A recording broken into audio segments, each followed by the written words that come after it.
Extraordinary political tug-of-war has broken out over the Port of Darwin, with both the opposition and the government claiming they'll bring it back under Australian control. The port was controversially leased to a Chinese company for 99 years back in 2015. Local sporting clubs are not usually the place for major national security announcements. But the Country Liberal Party's candidate in the Darwin seat of Solomon almost let the cat out of the bag at this event. Asked her view on the future of the Port of Darwin, Lisa Bayliss had this to say. Well, look, I think I'll leave it to the Leader of the Opposition to make his announcement. I'm not going to jump in and make any early announcements around what's been discussed at a federal level. So the Leader of the Opposition's planning an announcement as well? That's not for me to comment on. A few hours later, Mr Dutton confirmed he would be taking action on one of the country's most controversial assets. He says an elected Dutton Coalition Government will act in the national interest to immediately secure the Port of Darwin by facilitating the return of the port to an Australian government-approved operator.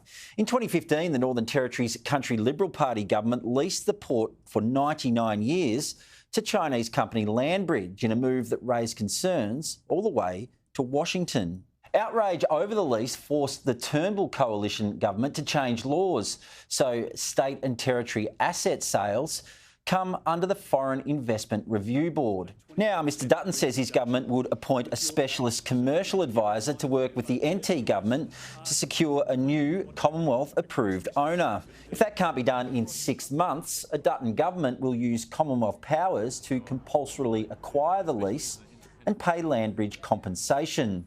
In the current geopolitical environment, it is vital that this piece of critical infrastructure, which is directly opposite to the Larrakia Defence Precinct, is operated by a trusted Commonwealth-approved entity. Debate about the port's future has been raging in the top end after Labor MP Luke Gosling last month told Sky News he was working to take the port back. We can return that port to Australian hands where it always should be, and we can start to make the most of our strategic position in the Indo-Pacific. The Prime Minister added to that speculation this week. We wouldn't have flogged it off in the first place. That's the first point to make. I'll have more to say when over the course of this campaign. After getting wind of Mr Dutton's announcement, the Prime Minister called into ABC Radio to reveal he was already in negotiations to take back the port. The Coalition making an announcement tomorrow that the Coalition are going to say that they'll buy the lease back. But you're not making that announcement today. You bet we will. We've been working on this issue for some time and trying to as well maximise the benefit for the Australian taxpayer. And that is why we've been working it through in a constructive way, making sure that we're in the strongest possible position and that we protect the Australian taxpayers' interests.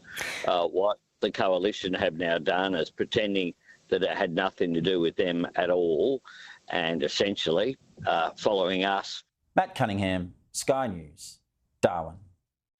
And following the Prime Minister's phone call to a radio station, the Port of Darwin leaseholder issued a statement saying Landbridge and Darwin Port have not been involved in any discussions with the federal government concerning our lease arrangements, adding, as previously stated and confirmed by our owner, the port is not for sale.